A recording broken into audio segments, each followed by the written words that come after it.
On Talking with Dr. Donna, we focus on 4 pillars of health to help build a generational health network to end the cycle of premature death in the Black community. I created Talking with Dr. Donna as a way to educate as many people as possible and give accurate information from a trusted physician. Go to Talking with Dr. Donna and get accurate information. And then share that information with your family and friends. And if you like what you see, like my channel and subscribe. Remember, every Thursday, keep your appointment with Dr. Donna. Hey, good evening, everyone. Guess what tonight is? It is the final episode of 2023 for Talking with Dr. Donna. Woo! Before we get started, I have to thank my team. We just had a little team powwow, but I just want to thank my team because there's absolutely no way that I could do this, especially for 4 seasons, without my team. So I want to say thank you to Elwood on the cameras, Donnell on the slides, to Elisita who makes the slides, to Sister Bridget who is on the chat, to Annette, who does a lot of background work, and Brother Owen, who kind of keeps us all in line together with production. So give a clap in the chat to the team, and know that I love and appreciate each and every one of you. All right, so welcome to your appointment. Thank you for keeping your appointment tonight. You know you have an appointment every Thursday with the doctor. Our goal here on Talking with Dr. Donna is to build a generational health network.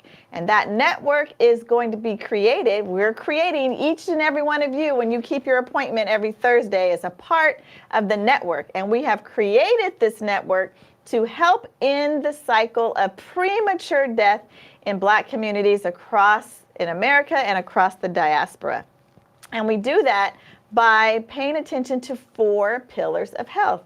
And you might say, well, Dr. Donna, generational health, 4 pillars, what does all of that mean? Well, I'm so glad that you asked. I'm glad that you're curious. So if you want to know what I'm talking about with Generational Health Network, watch this short video.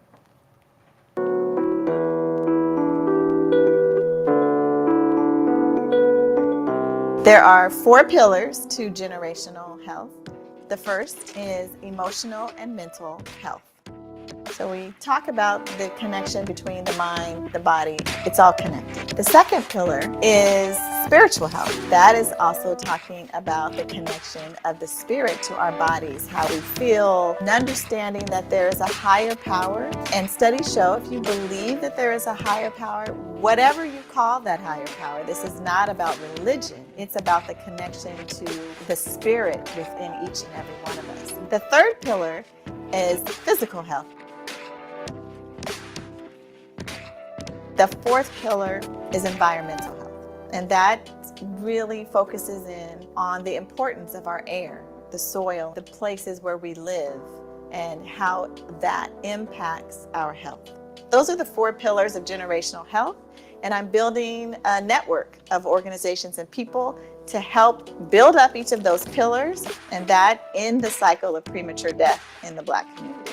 No one talks about generational health, the impact that health decisions are made as a child, how in this generation then impacts the next generation. Diabetes passed from mom to child to their child, high blood pressure, cancer. I mean, all of these diseases are generational.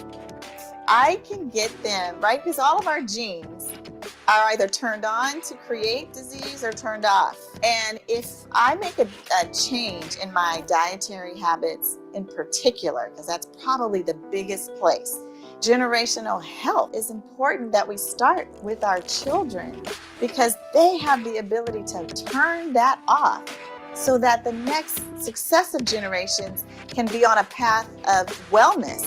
Then they can make a change for the next 4 generations.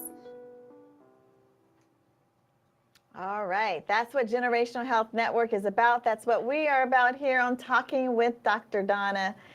And I thank you for being a part of this for the last 4 years. We did such a quick pivot. The reason we started was as we were giving information around COVID, and we have just grown into where we are today, which is really trying to provide information to you around those 4 pillars to once again end the cycle of premature death in our community. So you can follow me on Facebook, on Instagram, on YouTube. We'll still be active on those sites even while we're on a bit of a break. So please do make sure you stay connected with us, and let me know what you might want to hear about in our next season. Again, if this is your first time joining us, you know that we're live. We are live, which means that you can ask a question. So as we do the presentation and information tonight, if you have a question, you can leave it in the chat and we will see it and try to get that question answered for you. So tonight we have some great guests, 2 guests, and we're talking about emergency preparation. And if you think back, I think about a month ago, maybe we did a show on how to prepare an emergency kit. And you might be saying, well, how does this fit in with health? Why do we need to know about emergencies? Because emergencies are bound to happen, as you're going to hear. And we want to make sure that you are absolutely prepared so that your loved ones, you and your loved ones, will be able to make it through any type of emergency. So tonight, I'm really excited that we have 2 members to come from the City of Oakland Emergency Management Services to come in to talk to us about how to be prepared and what does that look like. So get your questions ready, get your notes ready, get your pen and pad, because you're going to be able to take notes and really, really make sure that you, your family, and your loved ones are prepared. Now remember, when you keep your appointment with your doctor, there's just 2 things that your doctor asks. We don't charge you for this visit, but we do have an ask. So 2 different asks. The first ask is that you share this information. So anything that you find useful, share with your family, your friends, and your loved ones. And the second ask is, if you are not already a subscriber to Talking with Dr. Donna, go to the YouTube, Talking with Dr. Donna, subscribe, and then hit that bell icon so that you know when we go live. All right? All right, let's bring our guests out. I want to say thank you and welcome to Talking with Dr. Donna. To first, Brianna Horton, who is an emergency program coordinator, right, for the City of Oakland's Emergency Management Services Division. And to Kyle Tramble, who is the senior program coordinator for the City of Oakland's Emergency Management Services. So let's welcome Kyle and Brianna to Talking with Dr. Donna. Good evening. Hi. Hi. Thank you both so much for being here tonight. I know that you have a presentation for us tonight, which I'm really excited to hear about. And I'm going to just turn it over to you for you all to start your presentation. Thank you. Excellent. Thank you so much. We're both really excited to be here. As you already stated, my name is Brianna Horton. I'm an emergency planning coordinator. I support with some of the community preparedness programs that we have here in the city. And then I'm joined tonight by Kyle, my colleague. He's a senior emergency planning coordinator in our division. And together we're representing Oakland's emergency management services team. So with that, Kyle's going to get us kicked off. He'll run through our agenda, and then he'll just start our presentation for tonight. And then I'll finish us out, and we hope to answer any questions that you have. Excellent. Thank you all. My name is Kyle Trombley. So working with the City of Oakland in the Emergency Management Services Division is a wonderful honor because I get to work with people and teach them how to prepare for emergencies all year long. Tonight, we are going to be talking about personal emergency preparedness. This is normally a 90-minute course that we teach in the City of Oakland. A lot of cities, counties have similar programs that they teach out in the community. But we're going to distill a lot of that information down into a really quick format and try to provide you some information, whether you live in Oakland, San Jose, Santa Cruz, San Rafael, anywhere in the Bay, try to get you some information that will help you prepare for emergencies so that when disaster does strike, You are ready, and you are not another victim.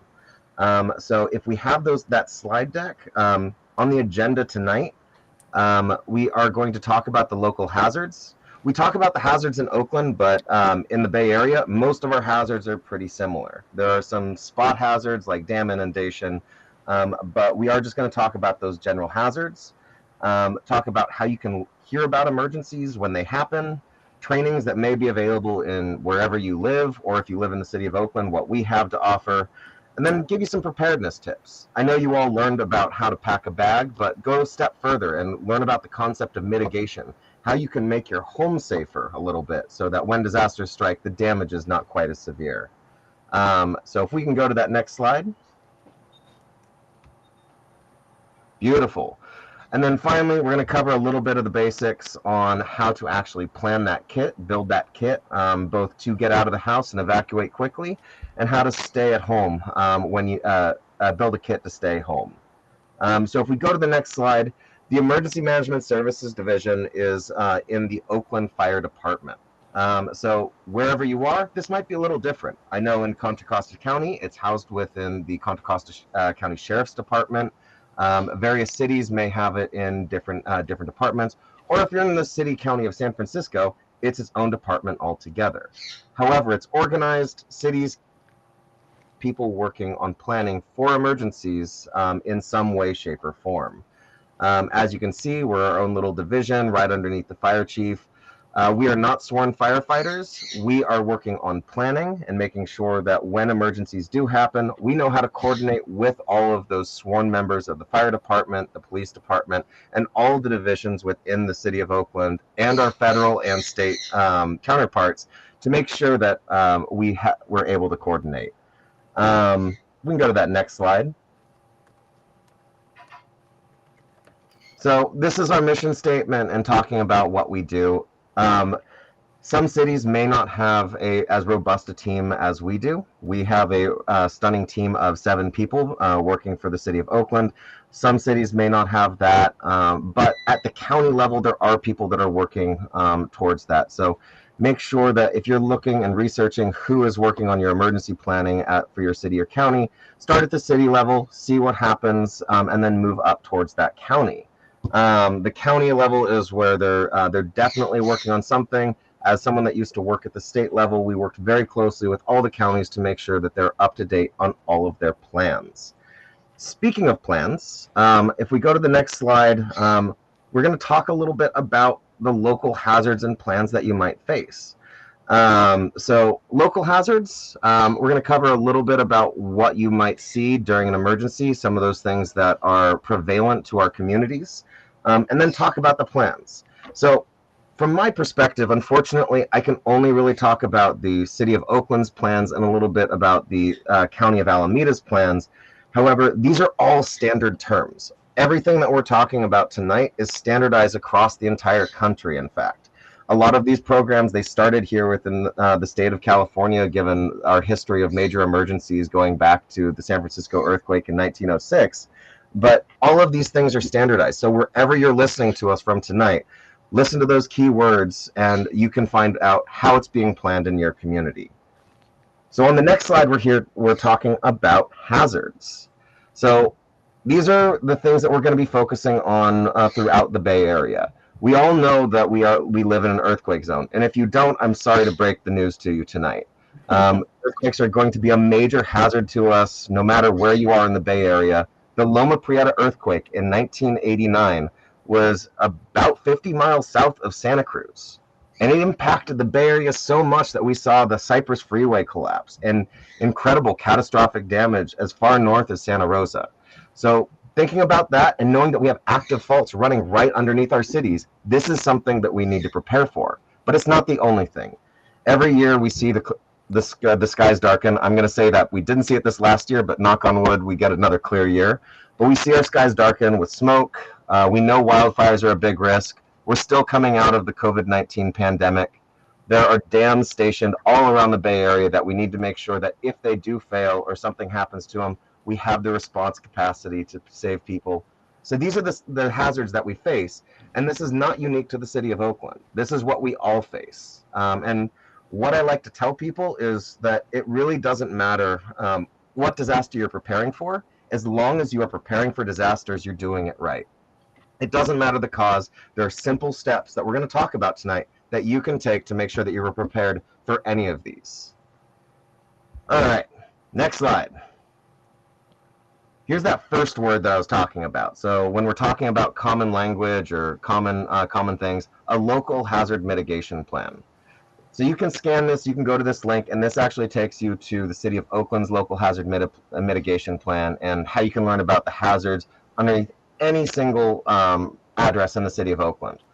All of this information is based off of federal sources, so it's very likely that in your jurisdiction, your city, your county, they have done something similar. And you can even get this information from the Federal Emergency Management Agency if you're interested.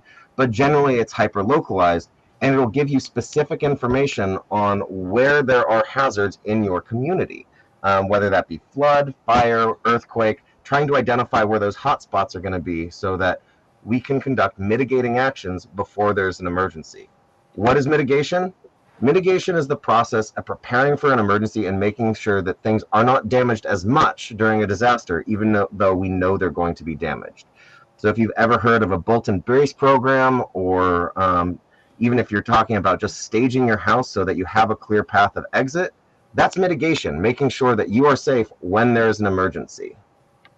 Next slide.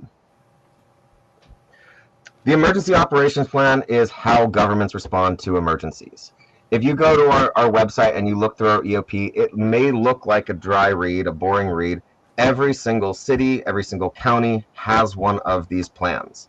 And this is how the departments and the agencies are built to respond to these. We have different things called emergency support functions and hazard-specific annexes that we can add on to this plan to make sure that we're prepared specifically for different things like earthquakes, and make sure that we know who is responsible for every function.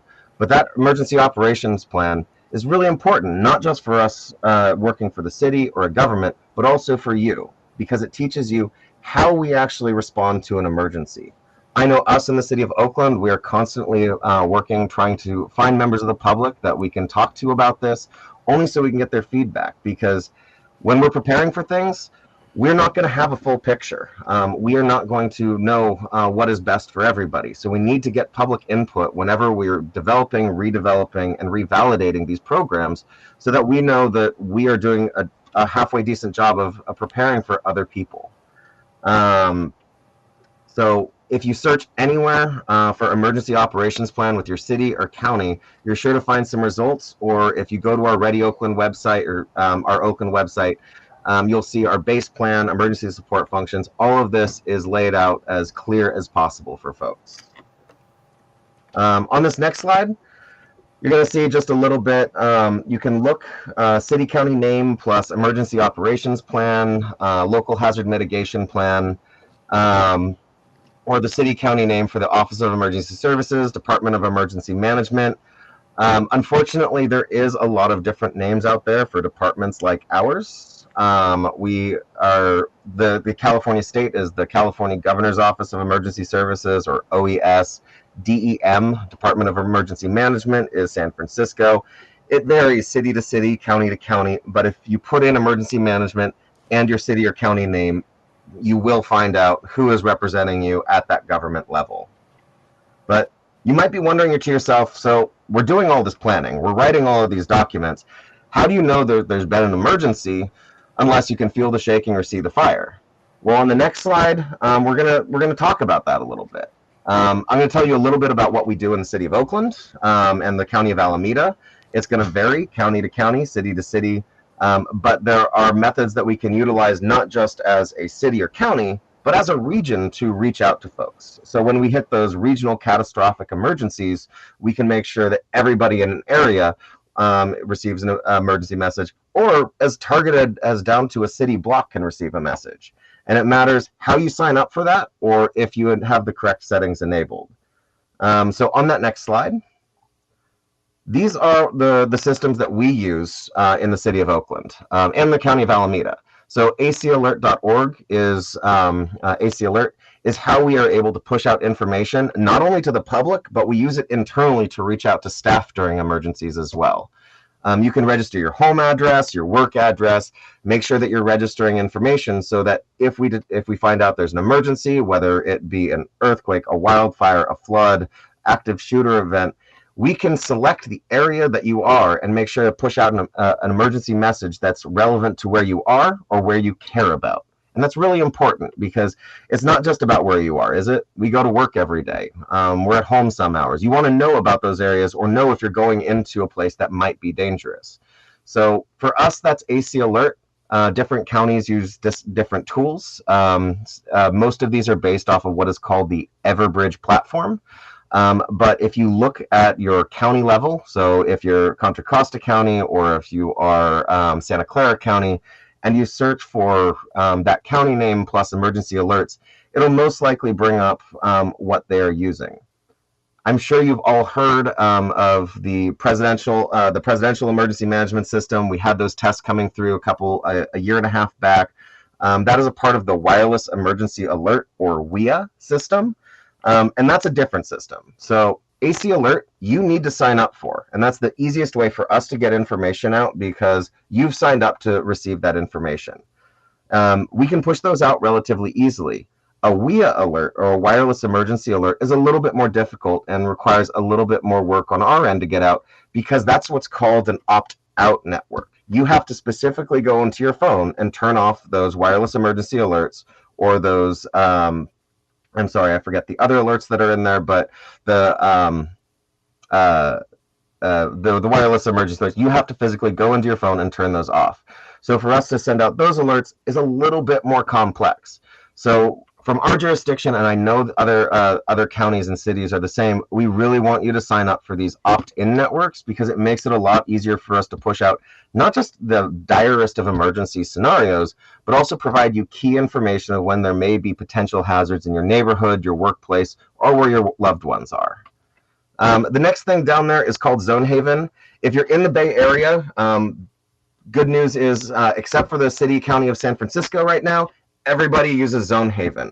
They're in the middle of a rebrand to Genesis Protect, but it's the same system.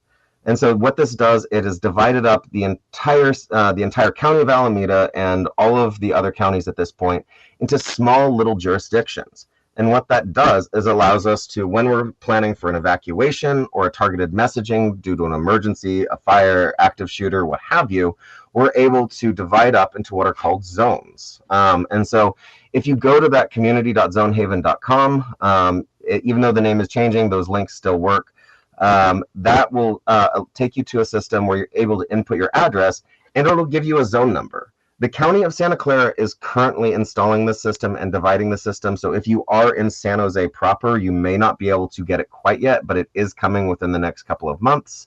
But anyone else in the Bay Area except the city county of San Francisco is able to put their address in and you're going to get a zone number. When we are sending out alerts, we are doing it by that zone. Now, we're always going to say it's south of this road, north of this road, east, west, and try to provide a good geographic boundary in descriptive terms.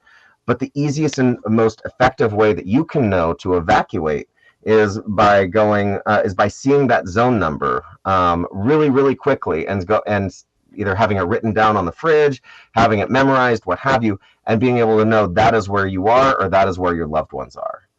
There are other different types of alerts in your community as well. A lot of communities have what are called Nixle alerts, which is as a simple text in your zip code to a number, and then you're on a list. They are being phased out in a lot of communities. I know Sonoma and Santa Rosa have recently phased them out, and other communities have well. They're very, very general, so the best we can do is a message to an entire zip code, which is not a very targeted system for getting messages out to an opt-in network. But a lot of communities do have those Nixle alerts. And if you search for your city or county and your emergency alerts, they will list precisely what they have. Every community is able to receive NOAA weather radio. You do need to purchase a special radio. You can hop on Amazon, go to any Ace Hardware, Home Depot, local hardware store you can find, and they'll have weather radios. I have mine right here. I don't know if you can see that. but it looks like an old school 90s, early 2000s radio. What this is connected to very broad waves. And during an emergency, the National Oceanic and Atmospheric Administration will be able to broadcast up-to-date emergency and disaster information, whether that's weather updates or information on where aid will be. That is one of those systems that is designed to work when everything else has failed. And then finally, most communities in the Bay Area have what's called an emergency siren system. Look up what yours is. Likely there is a siren test that will go off at least once a month. Learn what it is. Listen for those sirens and make sure that you know that there are different tones that they put out, because that could be your first alert that something has gone wrong in your community. The next slide is actually talking about Zone Haven. I already talked about that, but it's a really good little descriptor of what those actual zones look like. Oh, signal issues. Can everyone hear me? Yes, you were breaking up for a minute, but Oh, we no. can hear you now. We can hear you now. I wonder if it was my weather radio. Oh, maybe. They are relatively Well, powerful. though. Did you lose any information? No. Okay. So if we can advance to the next slide. I already talked about Zone Haven, but this is what the mapping system looks like. Communities do it a little bit different. I know that Santa Clara has their schools and campuses broken into independent zones. Everyone's decided to map it a little bit different, but the formatting of everything looks the same. I know that I'm in OKL-E159. Knowing that will help me during an emergency.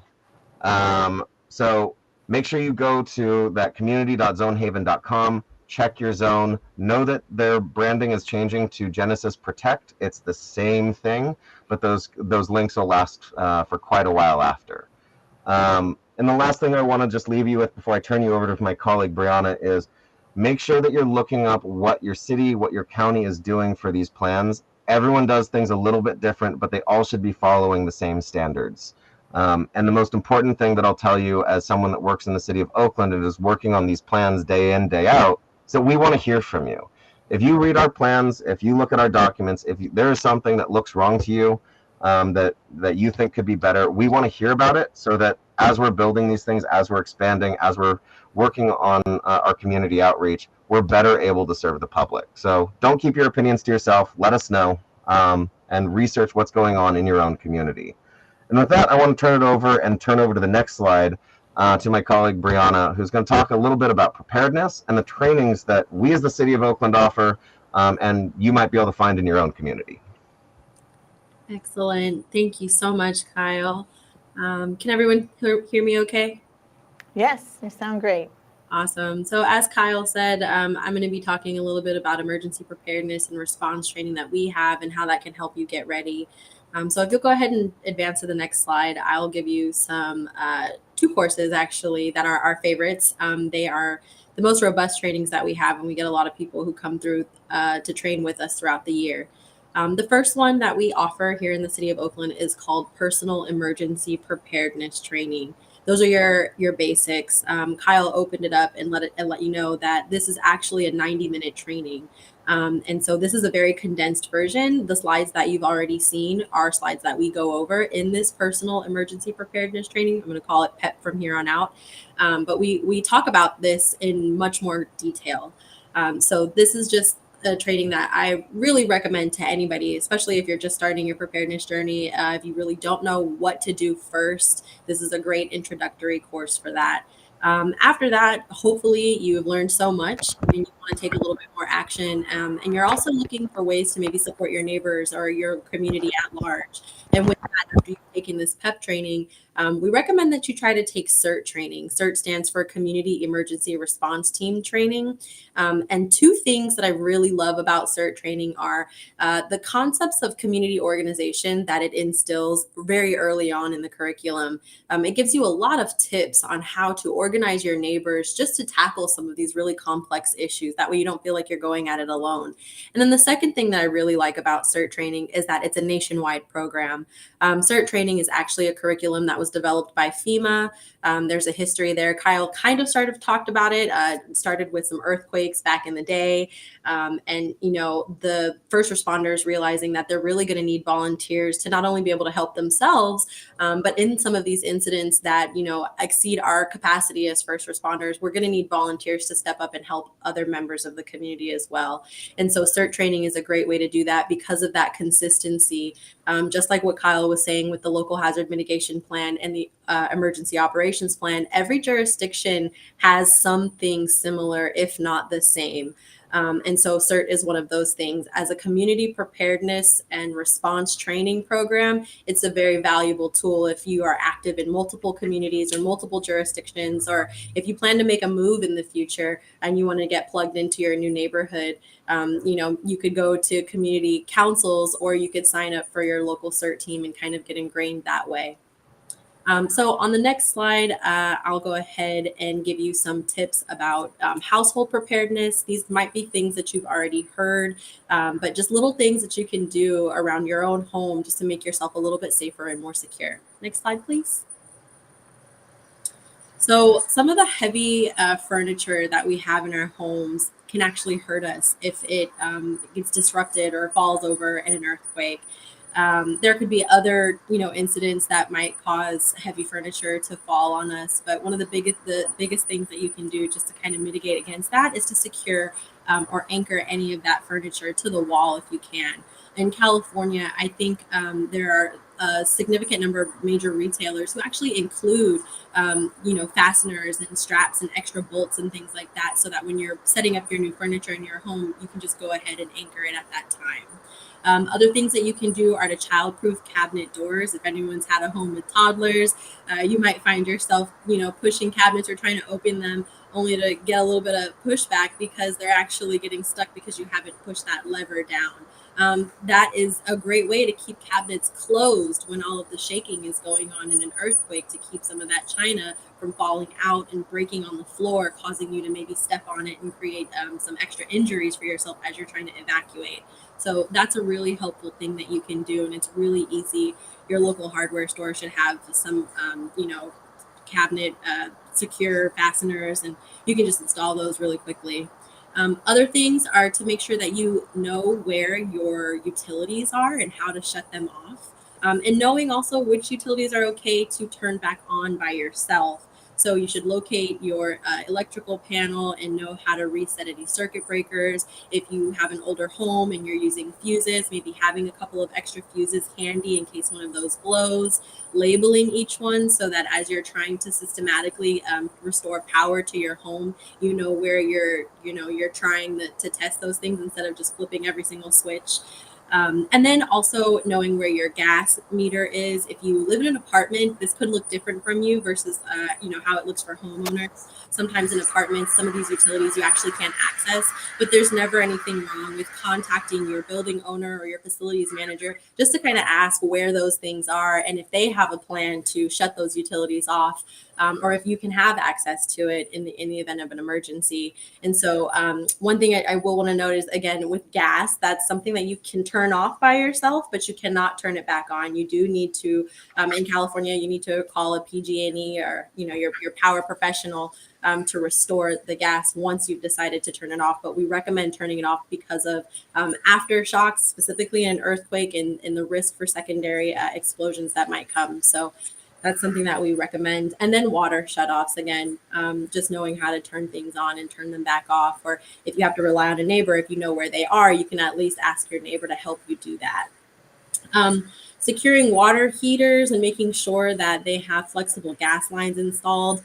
What is helpful in an earthquake is that things have a little bit of wiggle room. If there's no wiggle room, then the line rupturing is probably, the risk of that is greater. And then every home should have a smoke detector and a carbon monoxide alarm.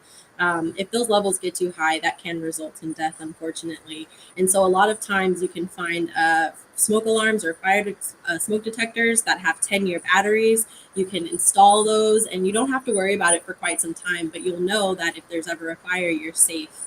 There are also units that have both the smoke detector and the carbon monoxide detector together. So we recommend those. And then in this specific photograph, if you're living in an apartment or a more modern home, you might find that your monitors have actually been hardwired into the home. But either way, just go ahead and do a walk around your house and make sure that every room has one. Next slide, please. So you probably have heard this before. We are planners, and so of course we want everybody to plan, but it really is so helpful. Specifically, as an individual trying to prepare your home and your household, an evacuation plan is going to come in handy. And when you're trying to find and figure out multiple ways outside of your home, it's probably really important that you write that down and practice your plan. And if you'll notice there, it doesn't just stop with knowing how to get out of your house. Make sure you go a couple steps further and have meeting places established outside. So once you and your family have evacuated your house, you know where you're supposed to meet up. I would recommend, and as we put it on this slide, have a couple of ways outside of the house in case, again, there's an earthquake. Furniture maybe that wasn't fastened or was fastened but didn't hold, maybe that's fallen and obstructed your way out. You probably want to have a secondary exit, and that could be a window, it could be another door. It really is whatever you feel comfortable with, but just making sure that you have a couple of different pathways identified should help you if you needed to get out in a hurry.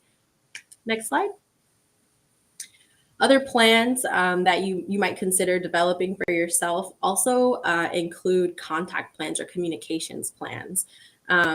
We really want to stress the importance of being able to contact people in an emergency and being able to communicate. Information is something that is really, really helpful. So knowing who has it and how to get it from them and being able to maintain communication with them is going to be really important.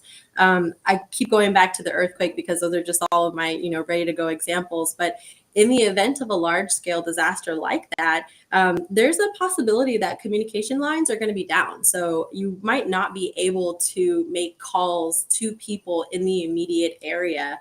So what we recommend is that you establish some out of area contacts. For example, if you have family on the other side of the country, grandfather, grandmother, whoever, try to get a message to them and try to make a plan for everyone else to check in with them. What's going on there is that they're outside of the affected area, so calls to and from them are probably going to go through. Whereas if you're trying to call somebody who's in the exact same area, everybody who's been impacted is also trying to make those same calls. And so you can kind of use that person to start like a phone tree, or at least just be the central point of holding information. So let's say, you have one person at work, one person at school, and the other person at home, and you all feel this and experience this. You all evacuate and go different places. You need to now check in with one another and say, hey, I'll meet you at our designated meeting point at so-and-so time. You can give that out of area contact that information. And so everyone who checks in with that out of area contact can relay or can get that same update. And then finally, hopefully, if all goes well, you'll be reunited in no time. That's an optimistic plan, but I think that should help you. Another tip actually that I learned in this job is by simply just changing your voicemail. It's almost like a Facebook check-in. If you just know how to change your voicemail, maybe you can't actually get a call out, but when people call you and it goes straight to voicemail, what they hear on that greeting is an update from you that says something maybe like you're safe and you'll meet them at the local Safeway or grocery store, at a certain time, and you follow that plan, and then you guys can meet up. But if you know how to change your voicemail, that might be a good way just to let people know that you're okay and that you are ready to take the next steps to recovery. Next slide, please. We always talk a lot about building emergency kits. There are different kinds of kits, different kits that are more appropriate for different places. But generally, the concept is the same. Make sure you have the things that you need in an emergency. And so some of the items that we recommend are along the lines of tools. You might be needing to MacGyver some things immediately after a disaster. And so having a multi-tool could be helpful. Duct tape is really, really helpful for a lot of things. Making sure that you have flashlights and extra batteries for those flashlights. food and water, non-perishable goods. It's going to be really, really helpful. Water, emergency survival blankets, just the things that you want to think about, things that could make you more comfortable in case you have to evacuate and go to a shelter. Or if you are, putting together an emergency supply kit because you plan to shelter in place or stay where you are, you want to make sure that you have things in that kit so that you can further secure your house. So something else that we kind of recommend is just having buckets and extra garbage bags for waste and sanitation, because some of those systems that we would typically come to rely on day to day, they might not be available, or they might be disrupted immediately following an earthquake or some other major disaster. Next slide. Go bags are similar to emergency kits or emergency packs, but go bags are just the way they sound. They're free to take and go. They're on the road with that. So in the go bags, you might not want heavy tools and things like that because it's going to be really hard to lift. We also, try to just think about the container that some of these items are in. If you're creating a stay kit, you don't necessarily need to lift that and lug it somewhere. Whereas a go bag, a small duffel bag or a backpack is probably your best bet, because you're going to want to get that and go. And depending on who you care for, you might have other things that you need to carry. So in this pack, we recommend, again, making sure that you have some kind of food and water. It might be a while and you might need a snack before you get to your next point of respite. But we should also, include in there toiletries, again, things to be comfortable. If you're taking a go bag, chances are you're not going to be able to go back to where you were, where you used to store it. So making sure that you have your toiletries, an extra pair of clothes. You don't know exactly how long you're going to be out or away from your home base. So having some vital documentation, I think, is going to be really helpful for you all. Cash in small denominations. And the reason why we recommend the small denominations is because a lot of times payment systems are down and people can't make change. And something that might cost you $5.67, you only have a 20, you're not going to get change for that, and you run through your emergency cash a lot faster. Medicine is a really, really, really big one. You should be able to ask your healthcare provider for enough medicine to hold you over in an emergency. Everyone will be different, of course, depending on what's going on and what you need. But it's definitely a conversation that I would recommend asking for that, and just let them know, hey, I'm trying to build my emergency go bag, and these are medications that I really can't go a day without. Is there potential for you to give me some extra so that I can include it in my kit? But you don't want to be without that. Anything that's going to keep you going and keep you safe and healthy, you want to make sure you have in that bag. And the other thing to consider is other people, again, that you care for. You might need to have multiple bags, or you might need to designate someone else in your household who's going to be responsible for grabbing the bags of other people.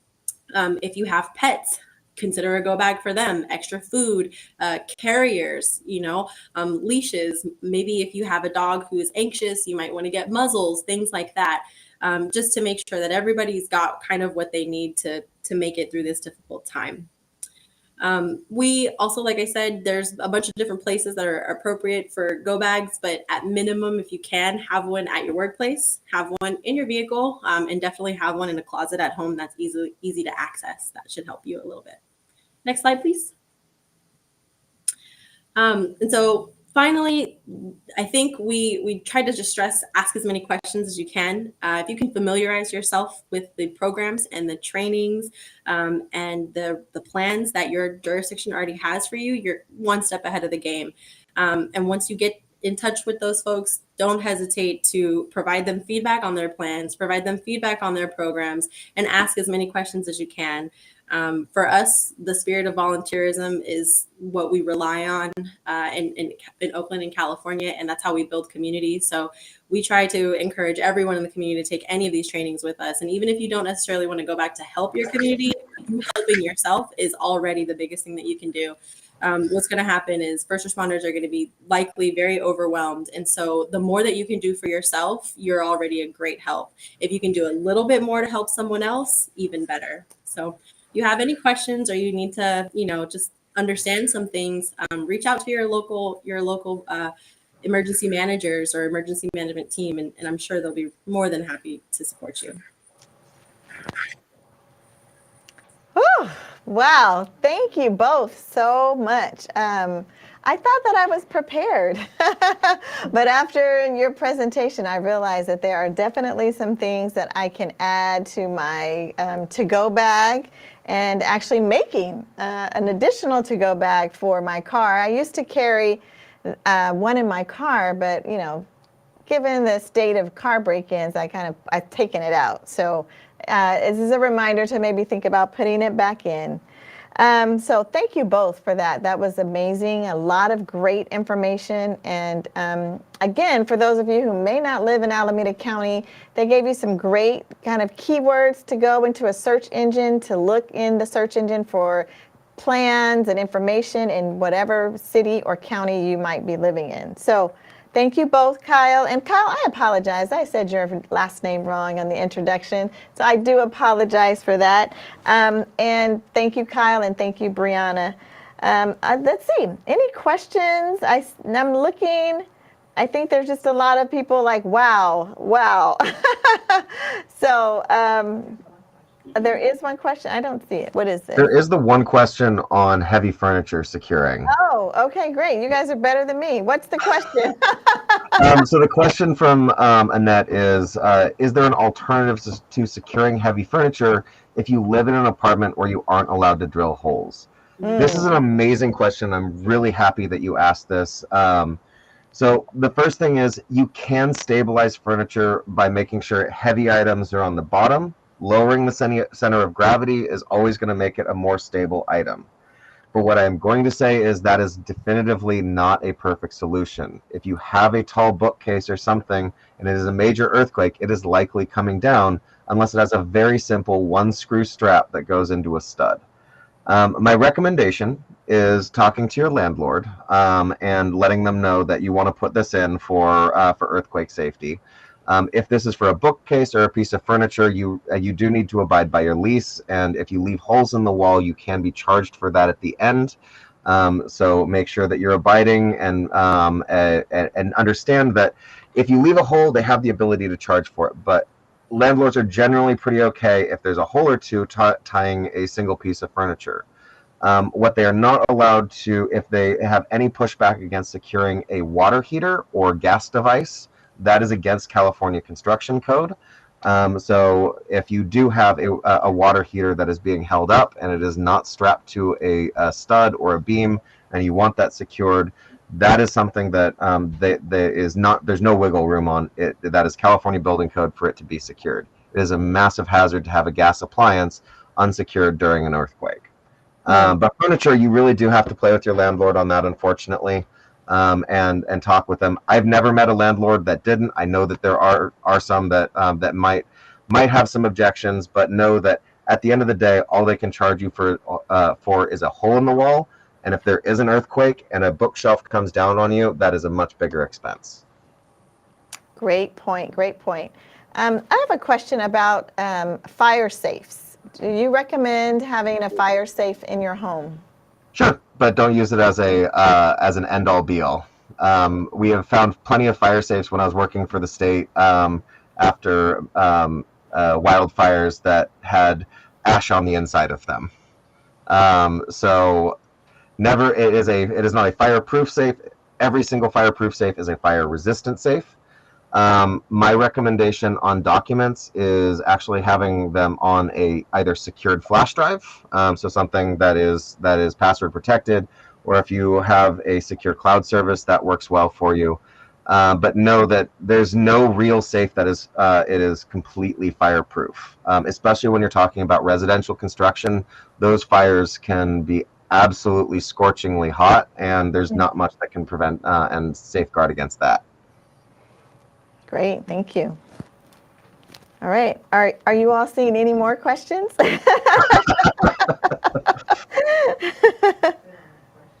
I'm not seeing any more questions in there.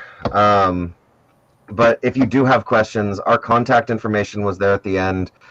Please, we can put that core contact in the chat for folks. If you do have questions or you can't find the information that we're saying should be readily available, please reach out to us. We're happy to try to provide some response and get you in contact with your local emergency management. We're disaster nerds. This is what we live for. We want to help you be prepared. We want to help you get safe and make sure that when we do have that catastrophic emergency, we're saving lives and we're making sure people come out of it on the other end. Awesome. Well, thank you again both so much, Brianna Horton and Kyle Tremblay. I'm saying it right, Tremblay? Thank you both for being on Talking with Dr. Donna, being a part of the Generational Health Network. And thank you for your time this evening and all of this great information.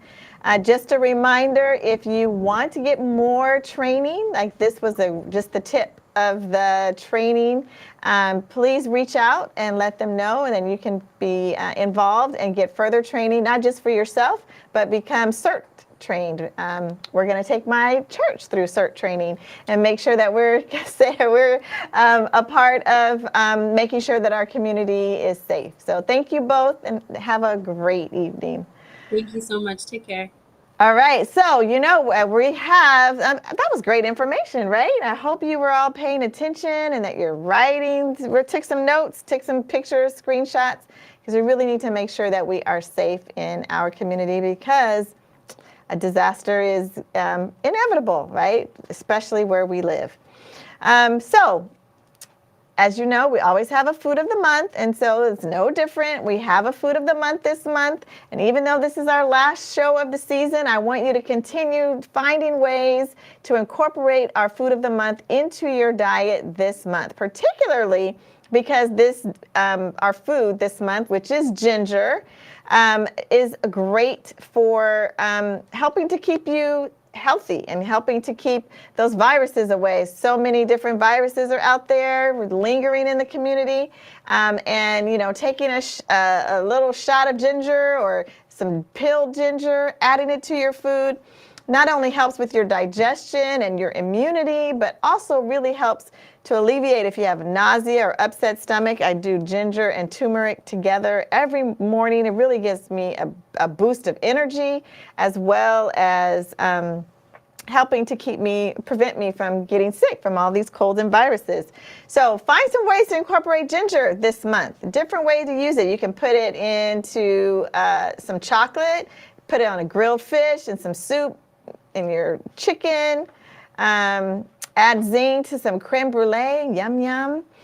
So all types of different ways. Throw it into your smoothies, all sorts of things. Okay, so don't forget our food of the month is ginger. Find some ways to incorporate it into your diet. All right, so with our final episode of Talking with Dr. Donna, since we started around COVID updates, it's only fitting that we circle back around, and as we end 2023, we just kind of check in to where we are with COVID. So let me give you some updates about where we are. COVID is still around. It's still causing deaths and it's still causing infections. So you may have been talking to friends and family and say, gosh, you're still getting COVID? Yes, people are still getting COVID. And the reason why that is still relevant is because what we knew about COVID and didn't know about COVID today is very similar than 3 years ago when we first started to hear this word COVID. It is unknown about the long-lasting impacts of having COVID. We still have people who get COVID and are suffering from long COVID. So the precautions are still really important because the disease is the same. It has not changed. And what it is able to do has not changed. So there's about 51 deaths in Alameda County so far this year. Thankfully, that's way lower than we used to have. But the point is that it is still causing deaths in our community. And if you can make this slide a little bit larger, just, yes, you'll see that we still, African Americans, are still right up there with who's getting COVID more often and who's dying from COVID more often. So we in particular need to make sure we pay attention to COVID. When you look at like kind of the rates of what's happening, not just here in Alameda County, go to the next slide, looking across the nation, that COVID-19 is across the entire United States. And we had a little plateauing where we weren't going up, but now we're starting to rise, which makes sense. We're hitting the winter, we're getting hit with not only COVID, but other respiratory viruses, still have RSV lingering out there, flu is lingering, and there's other viruses that are out there as well. So with that uptick, we're going to see an uptick in COVID, and that's going to cause an uptick in our number of people in the hospital and the number of people who continue to die from this virus. So the keys are the things that we were doing 3 years ago to help to prevent COVID are the things that we need to still do now. I know a lot of people are not getting this vaccine, the new vaccine. I recommend you get the new vaccine. I recommend you get the flu vaccine. I recommend that if you're feeling sick, that you test to make sure it's not COVID. And because it's still contagious, it's still going to spread to folks if you have COVID. If you need to find out where you can get these next vaccine, the new vaccine, here's the vaccines.gov. We'll show you where you can go to get a vaccine. And if you have any questions here in Alameda County, you can call the community support line for assistance. In terms of masking, I still recommend if you're going into a space where you are in a enclosed space, I recommend you wear a mask, particularly if there's a number of people around you. Okay, so that's where we are, full circle, 3 years going strong, and what we're talking about here with Talking with Dr. Donna, lots of information, and we really have been here for you to give you information. We plan to continue to be with you to give you information to make sure we end the cycle of premature death in our community. So remember, you don't get any charge for this appointment, but there are 2 asks that we ask of you. Number 1 is share this information. It can be life-changing and life-saving for people in your circle. Share this information about how to get prepared in case of an emergency. Share this channel with your friends and family. Maybe they've never seen Talking with Dr. Donna. We have lots of episodes on lots of different things, so please do share this channel. And finally, subscribe to the channel if you're not already a subscriber. Hit that bell icon so that you know when we do go live. So this is our last episode for this year. We thank you for keeping your appointment every Thursday. We wish you and your family happy, safe, wonderful holidays. And team, come show your faces as we say goodbye. Come on, team. So Elisita unfortunately had to leave the studio, but we want to say Elwood on the camera, like Mike on the mic, 1, 2. Donnell, come on, Donnell. Hey, Donnell's doing the slides. Come on, Bridget. That's Bridget in a mask. Y'all see, we talk it like we walk. Oh, Annette is still here. And Annette, come on, Annette. Yay. Give a wave. That is everybody except Elisita, who unfortunately had to leave to go do something else on our Talking and Dr. Donna team, and Brother Owen. Thank you and Owen. So Owen and Elisita, you'll have to we'll have to put you on a slide or something. All right, thank you so much for tuning in and keeping your appointment tonight. We wish you a Merry Christmas and a happy, prosperous, blessed, and healthy New Year. We'll see you next year. On Talking with Dr. Donna, we focus on 4 pillars of health to help build a generational health network to end the cycle of premature death in the Black community. I created Talking with Dr. Donna as a way to educate as many people as possible and give accurate information from a trusted physician. Go to Talking with Dr. Donna and get accurate information. And then share that information with your family and friends. And if you like what you see, like my channel and subscribe. Remember, every Thursday, keep your appointment with Dr.